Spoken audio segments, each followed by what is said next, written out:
tonight and see if there's any public comments that anyone wants to make tonight. Great.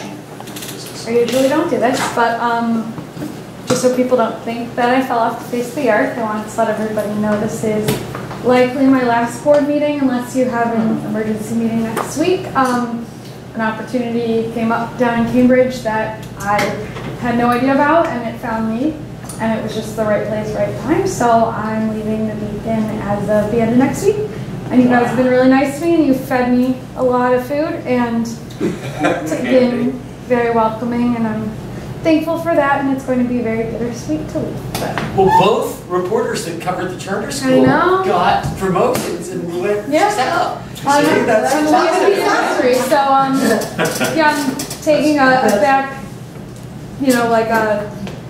back-end job doing more new media production work, which is what I really wanted to do, but just came up literally like last Wednesday. And can you say where you're going? I'm going to Forrester, the research company. Oh yeah, good for you. I'm working in their production department, doing design and layout, graphics. That's a great company. Some different stuff, yeah, and the company's really great, and nervous but excited, but I'll miss everybody. So thanks for having me, and maybe I'll be back sometime for. I'll see you at the beach next summer. So that's all. Come back for a party. Yeah, just so you guys didn't think I was like falling off the face of the earth and just stopped caring or showing up or dying. Thank you, and thank you for your fair reporting. Gabby, I would have to say the same thing. Thanks a lot. I mean, I think the Beacon has given us really very fair treatment, and we really appreciate it. And whoever, I don't know who will be the new me, but I'll make sure that they are fair and nice to you guys. That's all. And Britt, whatever you do, don't tell that it was I who leaked all that stuff to you. I didn't tell anybody. No, I know you didn't. You did. You were great. Well, there we go. So, thanks, guys. Congratulations. Congratulations. So, anyone else have a job now? I didn't know how. I was like, I could tell everybody by themselves, but it probably doesn't make sense. Fine. Thank you, Sharon. Well, I have to announce that. You've taken a job at the Beacon, right? Good job. I would not recommend that. All right. If there's no other comments, we will move to review and approval of the minutes. And as always, I thank Dave for this huge amount of time and putting these minutes together and thoroughness in his work. This one was a 5-pager, 6-pager? 11 to be clear. So everybody's seen these, and assuming everybody's read them. Entertain a motion to accept the minutes from November 23rd. Second. Discussion? Yes, I'd like to correct something that I said at the meeting. It was partially reflected in the meeting, in the minutes, but I wanted to be fair. I confused when I made that statement. It was Peter Dolan was the gentleman who's behind the lawsuit who contacted our trustees, and I had said it was Jason Grow. Jason Grow is the guy behind the complaints that they filed about our website and the open meeting law. May I only say, those who live in glass houses should not throw stones when it comes to school committee websites. I would also like to make a comment in general about this issue, and that is that this board, in putting up with that complaint, in putting up with that lawsuit, we have been requested to come up with facts, as we saw in the Dolan versus Chester suit. We've had to do the IG now requesting documents for their investigation. We just finished building this monumental AG plan. We have the regular DESE requirements that is a huge checklist that we would require all these people for, sorry. We are, of course, running the school.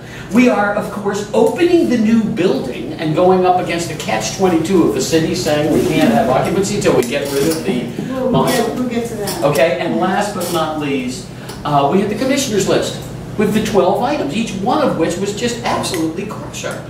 Now, anybody that says this board does not know what they're doing, or that the board shouldn't pass a probation period, my God, it's like running IBM or something. So my hat's off to everybody in the Joyville, especially this guy and this gal.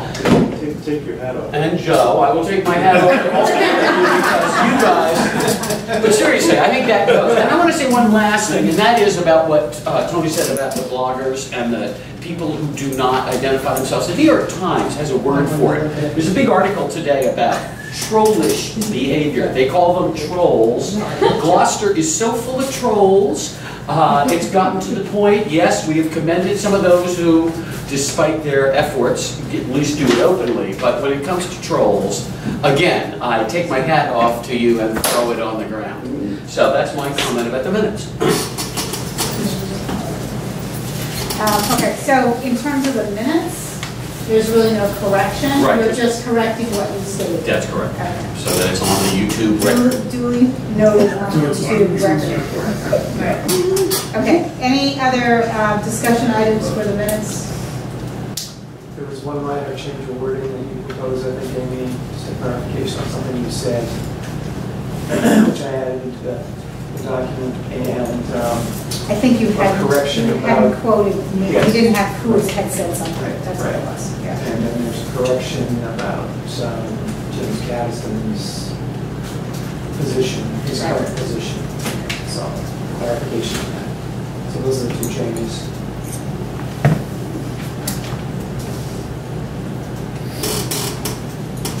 Anything else? All in favor? We do have everything to say. Yes. Okay, so we go to the commissioner's list update,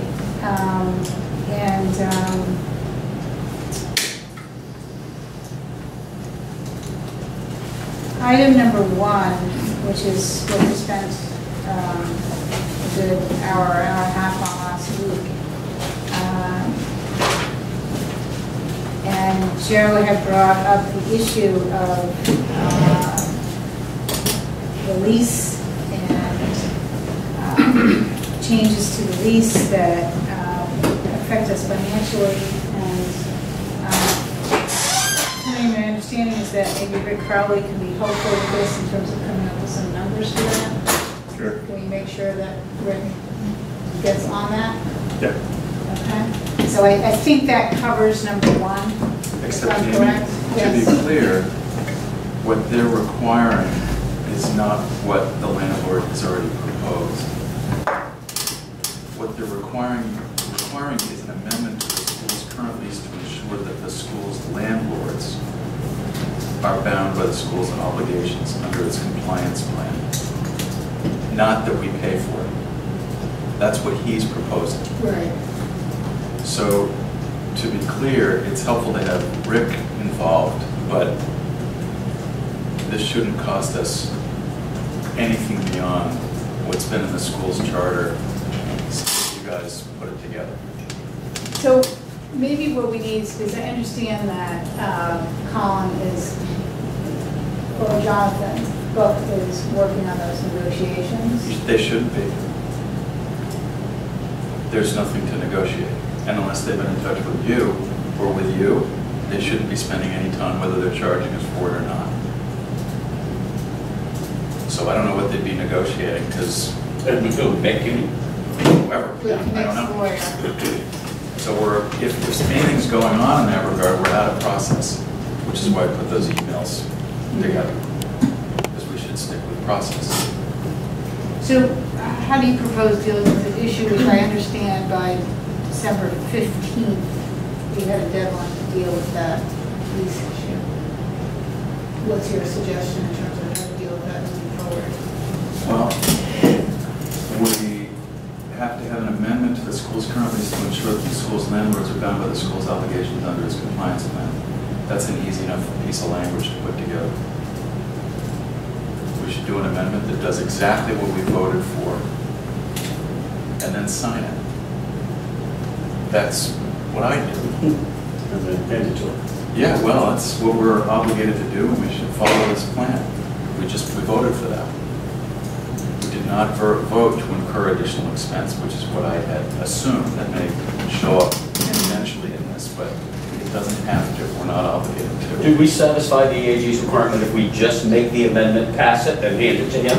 Is now, even if he rejects that, I don't remember the language of requiring does it say to he has to negotiate. sign?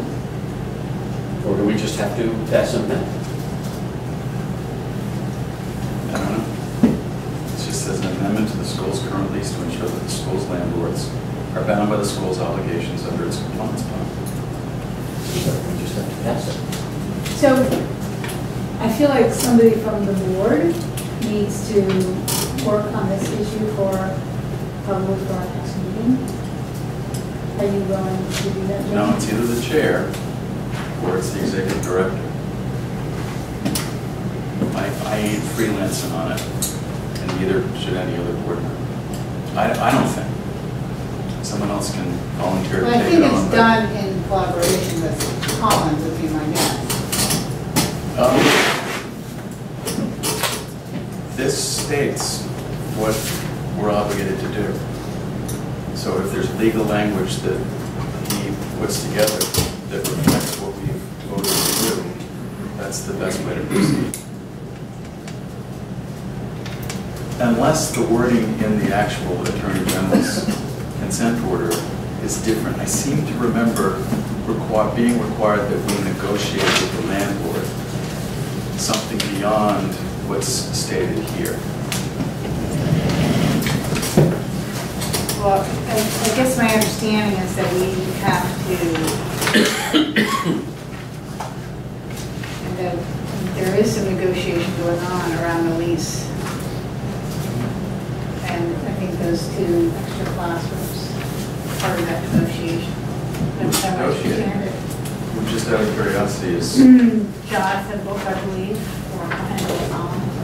I haven't talked to Jonathan Book in probably 7 weeks, so I don't know. I haven't talked to Colin about much of anything in the last month. Okay, so So unless someone else is giving them direction, they're freelancing. Yeah. And with the best of intention, I'm sure, but we don't want to waste a ton of time or raise false hopes. That's kind of why I put in the email